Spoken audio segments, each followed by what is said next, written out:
Una de las razones por las que me llama tanto la atención el fenómeno religioso es porque creo que cualquiera que quiera entender al ser humano tiene que hacer referencia a algo que es universal, ¿no?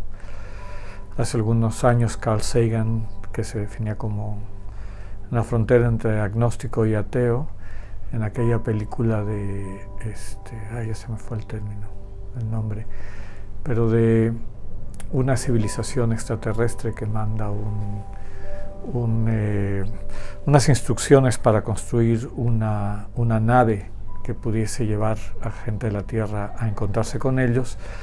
El héroe de la película, a la hora de decidir quién va entre una científica y un científico, una creyente y una no creyente, finalmente decide por el creyente. Y ante la perplejidad de su colega, le dice que él quería que estuviese representada la humanidad en su totalidad, ¿verdad? O en su mayoría, cuando menos. Por lo tanto, es un elemento central de lo humano históricamente. Yo creo que tendríamos que analizar el fenómeno religioso dentro de su contexto contemporáneo. De hecho, algunos autores hablan de religiones seculares, universos de sentido no solamente vinculados a confesiones religiosas, pero de otro tipo. La realidad es que el ser humano siempre busca algo que cohesione sus esfuerzos, su deseo de construir, de proponer, de crear. Y yo creo que las grandes tradiciones religiosas, las que han estado probadas por la historia, las personas que han entendido y vivido a fondo las intuiciones de los místicos fundadores de estas grandes tradiciones, pues han creado algunas de las cosas más bellas y profundamente humanas que hemos tenido, ¿verdad? Ya en la tercera pregunta hablaré de algunas de las razones por las cuales en el contexto popular hay una mala imagen de la religión, ¿no? Pero yo creo que si somos honestos, a lo largo de la historia, algunos de los más grandes pensadores, artistas, literatos, músicos, han tenido un sustrato religioso como parte importante de su contribución, de su creación. Inclusive grandes científicos, aunque no nos queda claro, no es parte de la imaginería popular, ¿no? Entonces, por todas estas razones, el fenómeno religioso me parece que es fundamental. Nadie puede hablar de lo humano si no ha reflexionado seria y profundamente, con base a datos reales, sobre el fenómeno religioso y las personas que lo habitan, ¿verdad? Bueno, inclusive dentro de la escolástica hay dos definiciones de fe. Una es la fe en cuanto lo vive la persona, una actitud de apertura, confianza, vinculada a una certeza moral que viene o que se concreta en la vida de cada una de las personas de acuerdo a datos de realidad que operan en su conciencia para hacerle pensar que aquello en lo que cree es de sentido común, ¿no?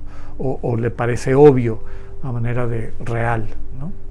Entonces, eso tendría que ver con la experiencia, ¿no? Hay personas que su caminar por la vida, lo que la vida les va dejando, recordemos que experiencia etimológicamente significa ser tocado, ser herido, ¿no? Salir para ser transformado, ser tocado. O sea, te deja un sustrato aquello que experimentas, ¿no?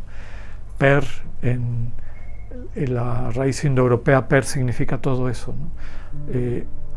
Ser tocado, ser herido, ser marcado. De ahí viene también nuestra palabra peligro y otras, ¿no? Entonces, experiencia es eso.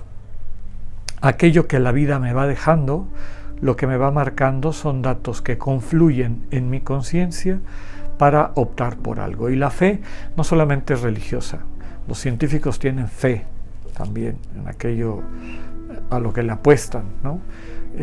Puede ser de otro tipo, pero tarde o temprano toda persona tiene que hacer un acto de confianza a los elementos de sentido común que operan en su conciencia para optar por una visión de realidad, ¿no? Por una visión de totalidad. La otra definición, la otra manera de ver la fe en la escolástica es por el contenido, ¿no?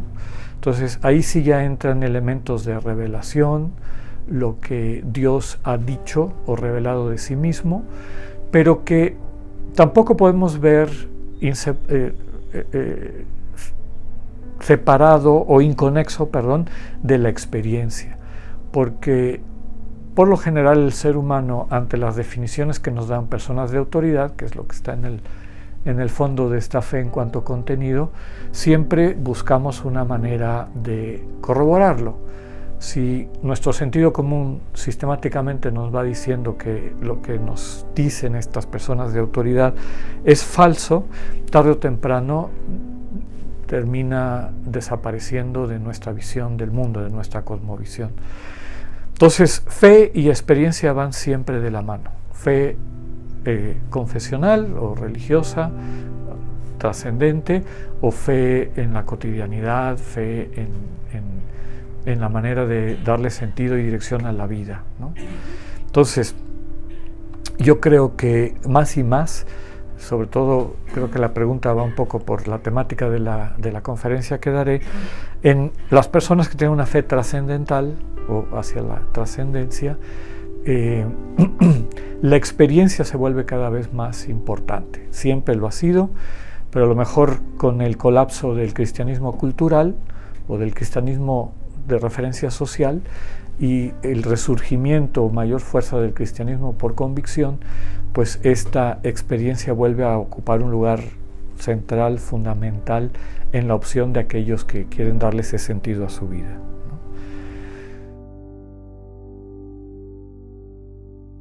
Sobre esta visión negativa de la religión, cuando vemos algunos de los grandes dramas sustentados en una visión religiosa, es decir, persecuciones, asesinatos, limitación a la vida de los demás, marginación, pérdida de libertad, etc., no podemos decir que sean efectivamente sustentados en la propuesta de los místicos fundadores de ninguna de las tradiciones religiosas, ¿no?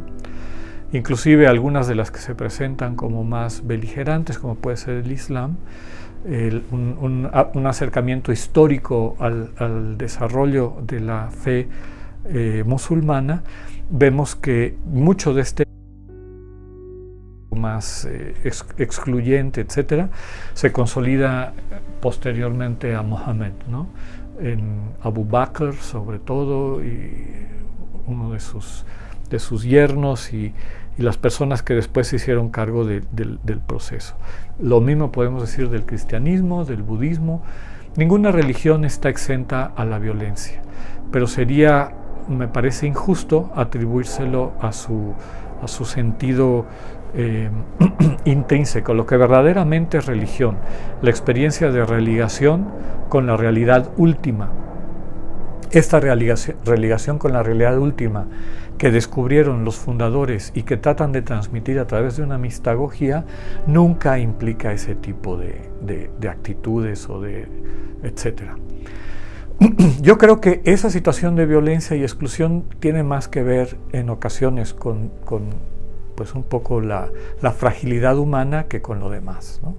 Yo suelo decir que inclusive históricamente los regímenes o los colectivos más excluyentes y destructivos, es decir, el partido nazi alemán, que dejó en el camino pues no sé cuántos millones, 20, 30 millones de personas, o el estalinismo soviético, que también mató un número similar de personas, 20, 30 millones, eran totalmente ateos, ¿no? Entonces, la violencia no es generada por la religión, es generada más bien por la necesidad del ser humano de afirmarse a sí mismo, excluyendo el punto de vista del otro. Y eso se da sobre todo cuando hay una inseguridad identitaria fundamental y básica, ¿no? Este tipo de regímenes religiosos o no religiosos atraen a las personas que están en esa circunstancia Y una vez involucrados en esa dinámica, pues no hay límites para sus acciones, ¿verdad? Tristemente lo estamos viendo a nivel mundial en varios países también ahora. Pero yo creo que la propuesta de humanidad, dentro de la cual podemos decir que militan con mucha fuerza todas las tradiciones religiosas originales, apunta en el sentido exactamente contrario, ¿no? Las verdaderas religiones son sustrato de humanidad, de comunión, de hermandad, de búsqueda del bien común, de trabajo para la construcción de una sociedad más inclusiva, y yo creo que todos podemos acceder a esos pensamientos originales de los místicos fundadores, y sobre eso tendríamos que juzgarlas. También tendríamos que juzgarlas sobre lo mejor de sí mismas, ¿no? Es decir, los miembros de cada una de estas tradiciones que alcanzaron pues tal vez la mejor propuesta, la mejor trabada, la más admirable, la más verdaderamente humana, los que se convirtieron específicamente en buena noticia para los demás.